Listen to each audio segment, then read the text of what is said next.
Hello, my name is A.W.L. Sylvester. I'm here to tell you somewhat about my self-published book and my 35 years experience working with alchemy. We're going to cover several different subjects. This first subject, I want to talk about Genesis and my beginnings in alchemy, the things that I found out. I started 35 years ago because a friend introduced me by letting me read a book about alchemy. After thinking about it, I felt that there must be something to it, and so I felt I would spend some time working with it. I said back then that I would not spend my whole life doing this, but I have pretty much spent my whole life doing it. I found out things I think that are the truth. I believe I've solved what alchemy is. It's information that everyone in the whole world should know. Because I'm just a guy without a PhD, I've had a hard time. I tried to give some of this information and the medicines and things that I've made away. Nobody's interested, so I published this book and I'm going to bring it to the world in this fashion.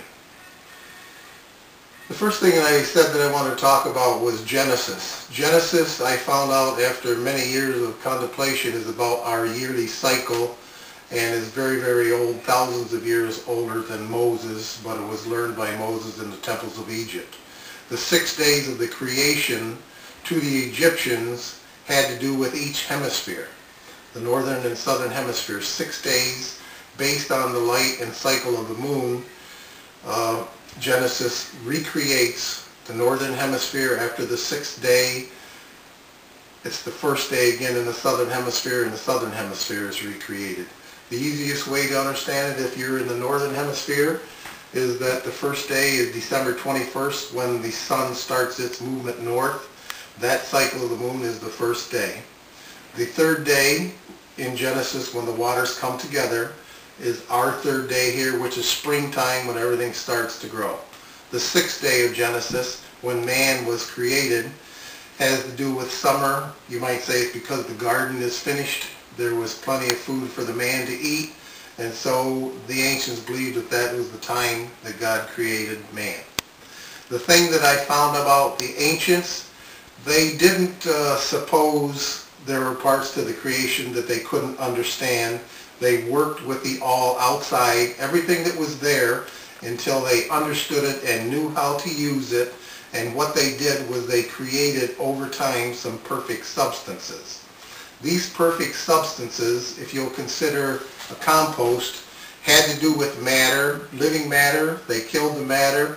They rotted the matter, just as like outside you will see compost. Leaves grow, they live, they die, nature recycles them, and they're reused next year. Well, man, using a glass pyramid oven, recycled the matter, lived, died, killed it, and resurrected it perfect. By over a long period of time learning this process and learning about Genesis, as I told you, covering the yearly cycle, he found steps whereby, by using nature and art, controlling which light, what the temperatures were, whether it was warm, moist, wet, cold, or dark, he slowly figured out how to purify matter. This purified matter he knew as a substance created by the holy technique. We in today's age know of this substance as the philosopher's stone, a magic substance supposed to cure all of our ills, supposed to turn lead to gold, which really probably means anything impure into pure. This is why in Genesis, where it says the light is good, that light is good because they believed they had found that God had placed something of himself into the light, something of himself into the sun. And as we make these substances using outside and the light, we capture this good, and slowly the matter is perfected. That perfect matter convinced early man that he had found God and that he was special. Now, the religious aspect of this, and this is extremely important because it's where our religion came from, man believed if he could take the matters outside, which are the same matters as our cells, and he could take a living thing and kill it, rot it, and resurrect it perfect, he felt that he had found how God could do these things to us after death. Therefore, everything in nature was named and tied both to God and to ourselves. The sun was spirit, the moon was soul. By the process, the matters and even our own matters absorb both spirit and soul. That's originally where spirit and soul came from.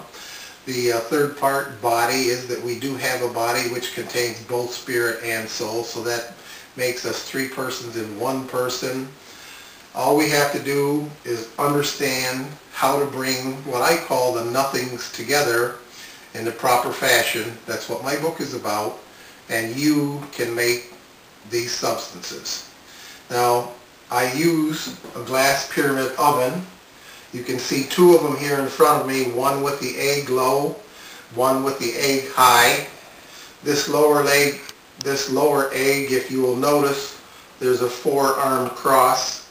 That four-armed cross would be the river with four heads found in Genesis. In this other oven, where the egg is at the top, and I've included a $1 bill just to show you. I know you can't see this very well, but if you look, you'll see the pyramid with the eye at the top. This represents Horus in the religion, in the creation, where he unites with the eye of Horus, and this eye on the $1 bill actually was known in the past as the eye of Horus. This is where we unite the matter in Genesis with the sun in the final stages and make it like the sun, where it is perfect, because it takes 16 months to produce this, and during those 16 months the matter is slowly lives, died, is resurrected pure. When it's resurrected pure, it's the philosopher's stone, but it also was Osiris when he went to heaven. It's finished in April, our time of Easter. You know the other things today in Christianity that is connected with Easter. All is the same. This is where it originated. You will find in my book all the different times of the year, how they're tied to astrology, how this process works, how it goes through the 16 months, the things that you can see on the cover of my book, which I'm sure you can't see very well here. This actually is Genesis. It's shaped like an egg. It shows the light and the dark as you go through the stages of Genesis. And on this serpent that I've created to represent the process, you can see the astrological times that work with it, and you will see all the colors of the stone as they come and go, starting with the black, going through the rainbow, through Mercury, and finally to the brilliant ruby red of the philosopher's stone. When you finish this substance, you will have what they call this perfect substance. It will cure your ills. These are some of the things that I don't know yet. There's a lot of things that it's supposed to do, but it does go through 10 different stages, from black through a rainbow, to a green, to a white, to a blue and white, to an orange, to a lavender, to a red, and then finally to a ruby red. The substances are as pure as nature can make them. At the end, it is said to be like the sun. The sun is the perfection of God in the light. That is the part the ancients worship. They never worship the sun. They worship that part of God that they felt God put into the light when he created it. That, again, is why the light is good. This has to do with Genesis, and it has also to do with the astrological symbols. I'll talk about astrology and how it's tied to this in the next 10-minute tape that we make. Thank you.